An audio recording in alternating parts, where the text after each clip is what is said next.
Get ready. Get set. And hold on. It's time. Oh, wait. Forgot to tell you. It's going to be one heck of a ride. Welcome to Hump Day here on the Mouth of Matuszak radio show. And I'm your host, Paul-Gregory Matuszak, here with you for the better part of the next hour on this Wednesday, September 10th, 2014.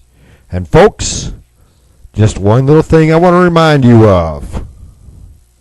On this day, 13 years ago, President Bill Clinton gave a speech bragging that he could have taken out bin Laden, but he was worried that he couldn't confirm one of the people that may have been taken out in the airstrike, couldn't confirm or deny if that would have been collateral damage or a terrorist sympathizer or supporter. So he didn't do it. What happened the next day, folks? What is tomorrow the anniversary of? Just saying. Anyway, it's Hump Day. So without further ado, let's get that energy level up. Ready to take us through the end of the week and into the weekend. So without further ado, let's listen to a little bit of Powdered Zombies, Mr. America. Mr. America, look what you've done. Yeah, looking at the country is not what I intended. Gotta start to make a change before the never-ending story of a failed nation runs straight out of luck. Like $1 million Tyler Perry movies, you suck. All your little have-lives, you're still selfish and want more voting in your self-interest now instead of the core principles that made this country both honest and true. Free to speak, worship, pursuit of your happiness too. With all the money you fly, you're gonna be needing a big freeze. Hate the size of the Fed like Jesus hated the fig tree. As the spending goes up, you gotta borrow some more. Borrowing from the Chinese like, oh my lord. Instead you just tax more, you're increasing the size of the federal government. Yeah, the Georgia surprise. You'll be done like Detroit, man, no you ain't coming back. Forget it, I'm out, I'm muzzle loading. Mr. America, look what you've done. You trade your liberty and sovereignty for lies and promises. Mr. America, don't you run away. You pick up pieces up and face the problems, you'll be great again. I got tired of rolling over in my grave every day, making a monarchy of my beloved US of A. You little glitches need reminding of what we were before, and the sits that led us up to revolutionary war. High taxes to the throne without a voice of our own. Rule top down from the crime we wanted left alone. Oh, y'all so soft, you're taking it year after year. We were fighting red coats while we're brewing our beer. Now I'm drinking, spitting ciphers through a grill made of wood. That's how it all went down in G-Dub's neighborhood. Packing cannon balls like powder hammers with cock, lock, click, clack. The loss of backs like the attack class like rock. The chicken littles who don't know me, listen, don't let it twist. We kick the A's of the B's for much less than this. So don't deny the historical climbing out of the mud. Follow me, believe it's creed, plant the seeds and be free. America, look what you've done. You trade your liberty and sovereignty for lies and promises. Mr. America, don't you run away. You pick up pieces up and face the problems, you'll be great again. On the woman at 85 when it's really at 12. Hear me, classes in session, you can't be safe by the bell. What happens when you keep printing more dough? Both parties have gone green like their name was Al Gore. Yeah, but right now you're high. Hey, ain't you big hitter? But now I'm back from the dead. I'm bringing back all my knickers. What, knickers? No, it's okay. I can say knickers because I wear knickers. Man, you think I say that? What's wrong with you? I'm just talking about my shoulder.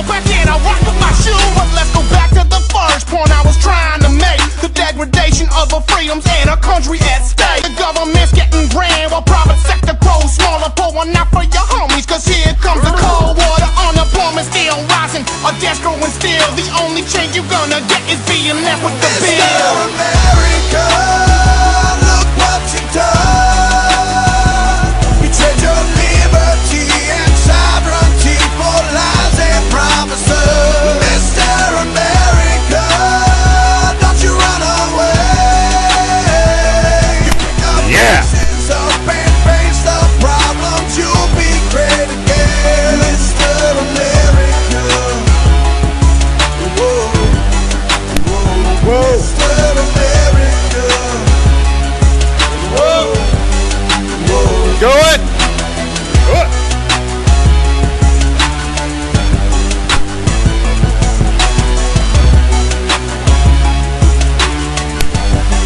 Open it up now.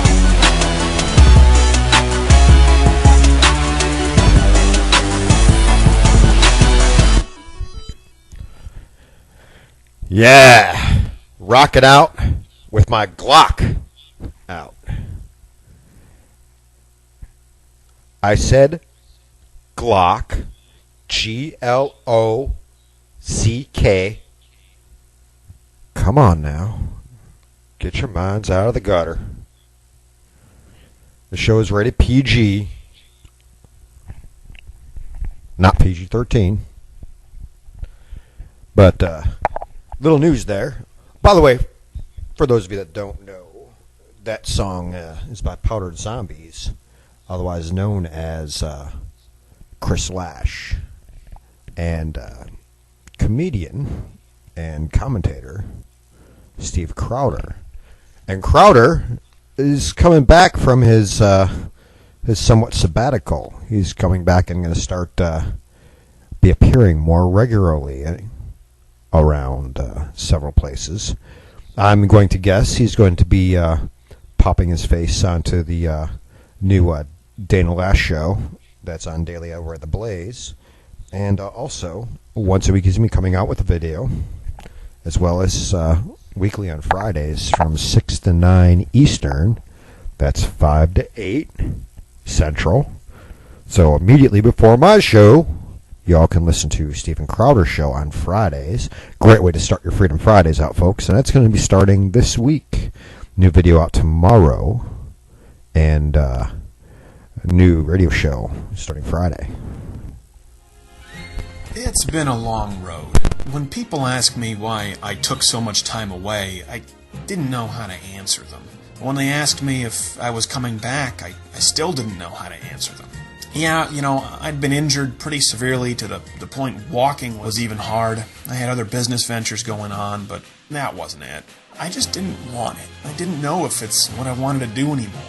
I never stopped believing in the same ideals, but having peeked behind the curtain, I kind of stopped believing in the movement. I stopped believing in people, because this is a monumental time in history. I mean, the stakes are so high. And I just didn't see many of the people in control changing anything. I didn't see them winning. And then I got to thinking and realized I don't need to know that we will win this thing. I only need to know that we can win this thing. I thought, when I started this, I started doing it just because. And I loved it. So if I could get back to that, if I could get back to something more pure, if I could get everything under one roof, if I could control it, I can create something really special. Because if you want to start believing in people again, it starts with yourself.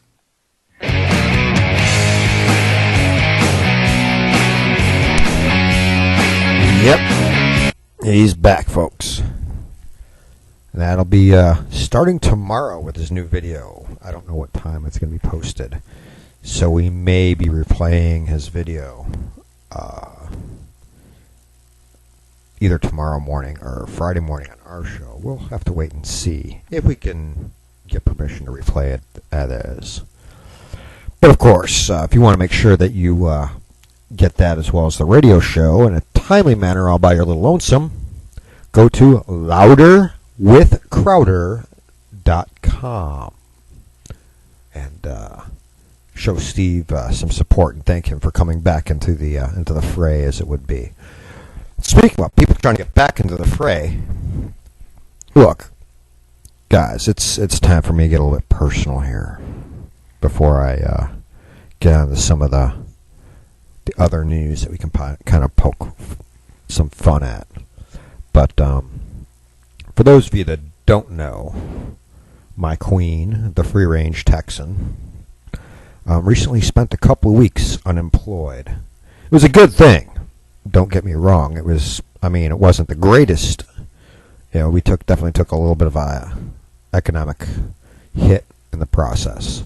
But of course, the silver lining was there, because she was working in a job that she was getting zero time and zero options to pursue her actual professional career from her previous job. So she probably would have ended up quitting relatively soon anyway, which is the irony. But she got fired because she caught somebody breaking the law, and she reported that crime, and for reporting that crime they fired her. That's okay though, because their firing her is also against the law. But we'll deal with more of that at a later time. Just know that she spent a few weeks unemployed. And what did she do while she was unemployed? Every day, she spent anywhere from 3 to 5 hours actively looking for a job, doing interviews, knocking on doors, handing out her resume, going online, emailing her resume, making phone calls, being out there Monday through Friday, trying to find employment. And when she wasn't out trying to find employment, she was working with people who could help her. The Texas Workforce Commission, doing things through there, especially with their veterans reps, who did a lot of great stuff to help her. My hat's off to the Texas veterans assistance people over at the Texas Workforce for helping my disabled vet wife out as much as they did. And she found employment. She found really good employment, and it actually is in line with her actual career, with what she has her master's degree in. But she, like I said, she spent every day. Now, what does that mean? What is this leading into? Well, a Bureau of Labor Statistics report just came out that says of those people unemployed, especially those recently unemployed, only just under 20%, 18.9%, so roughly 19%, not even 20%, not even 1 in 5, bothers to do anything on a daily basis to look for a job. Now, in Texas, I don't know about other states, but in Texas, in order to get your unemployment, you have to do at least 5 hours a week of job hunting activities, direct job hunting activities. That means filling out applications, going to job interviews, going to classes at the Texas Workforce Commission. Those count as well. And then you can do other things that are indirect, but you have to do 5 direct job-seeking hours a week, which is only 1 a day, Monday through Friday. It's not really that much if you really think about it. I worked so hard today looking for a job. I got on the phone and made 3 phone calls, and I went over my script in between those phone calls, and it took me an hour. But I went above and beyond on Wednesday. I filled out an online application with Walmart. Anyway, and that's not a slam against people who work for Walmart. Well, Walmart is a decent employer, folks. And if you have a job, if you're part of the 93-ish% of the Americans, well, 93.9% of Americans, I guess, that who's part of the workforce and is employed, because mind you, the workforce is shrinking and shrinking, then, this doesn't fall on you. But the 19% only bother to look for a job every day. However, 40% of unemployed people go shopping every day for non-essential items. So people prefer to go and spend the money they don't have, or the money that may have to last them for a while. 40% dang near 4 out of 4 out of 10. That's 2 out of 5. So, 2 out of every 5 people, 1 out of every 5 people bothers to even look for a job. 2 out of every 5 instead go shopping and blow their savings on crap instead of trying to find a job. And then, of course, that money's gone, and what are they going to do? How are they going to feed the kids or feed themselves or pay the rent? Well, they don't care. They have a new Harman Kardon or Blaupunkt stereo. Anyway, there's your news of the ridiculous. But don't worry, they'll get their unemployment check and their food stamps and their EPT cards, and then after 99 weeks of not being able to find a job because they didn't bother to look, they'll be dropped from the workforce, and they'll be eligible to get socialist security disability insurance because they're now too depressed to bother to look for a job. So there you have it, folks. News that are ridiculous to start your day off. We have more news that are ridiculous coming up very, very shortly. But folks, just hold on to your sanity here. There's all kinds of ridiculousness going on.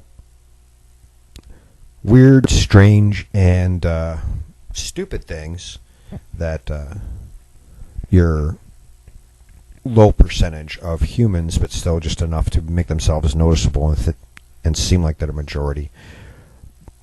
That kind of stuff that happens every day never ceases to amaze me. You wouldn't know it by looking at election results.